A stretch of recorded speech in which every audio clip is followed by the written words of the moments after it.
کو سہولت دینا، لوگوں کو آسانی دینا، لوگوں کے لیے راحت پیدا کرنا، یہ جنت کا ذریعہ ہے۔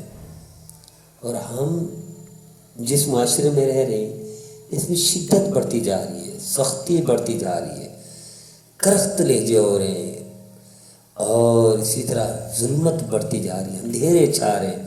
آئیے ان اندھیروں میں اجالا پیدا کریں، آئیے روشنی کا ذریعہ بن جائیں، آئیے اپنی اپنی جگہ پر دیا جلا دیں۔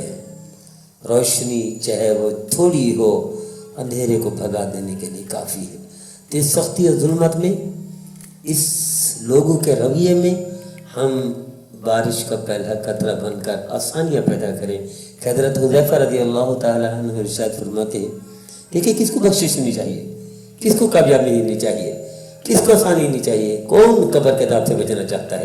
کون قیامت کی سختی سے بچنا چاہتا ہے؟ کون جہنم سے نجات چاہتا ہے؟ تو لوگوں کو آسانیاں دو۔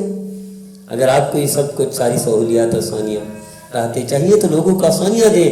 حضرت حذیفہ رضی اللہ تعالیٰ عنہ فرماتے ہیں، نبی کریم صلی اللہ تعالیٰ علیہ وسلم نے ارشاد فرمایا کہ پہلی امتوں میں سے ایک شخص جب وہ مر گیا تو فرشتے نے پوچھا، میاں کوئی نیکی کی آپ نے؟ تو اس نے کہا مجھے یاد نہیں پڑتا کہ میں نے کوئی نیکی کی ہو۔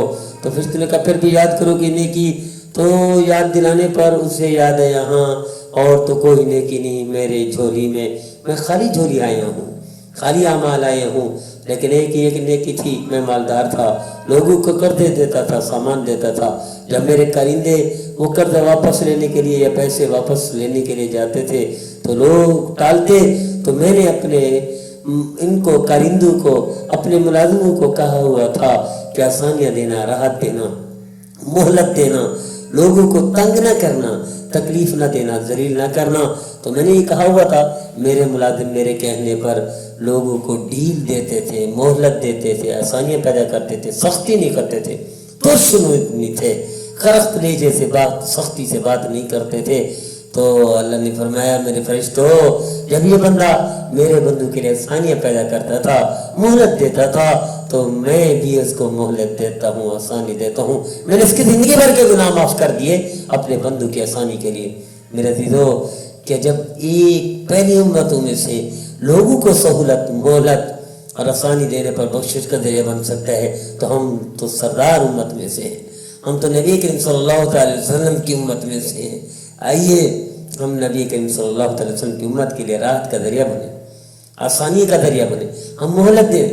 چاہے آپ کا اختلاف پارٹی وائز ہو، مسلک کی وائز ہو، یا مسلک کے اعتبار سے، پارٹی کے اعتبار سے، سلسلے کے اعتبار سے، کسی بھی رنگ و نسل، گروہ کے اعتبار سے کوئی اختلاف پیدا ہو جائے، آسانیاں پیدا کریں، راحت پیدا کریں، بے چین نہ کریں، ذلیل نہ کریں، رسوا نہ کریں، مہلت دیں، آسانیاں دیں، راحت دیں، خوشیاں دیں۔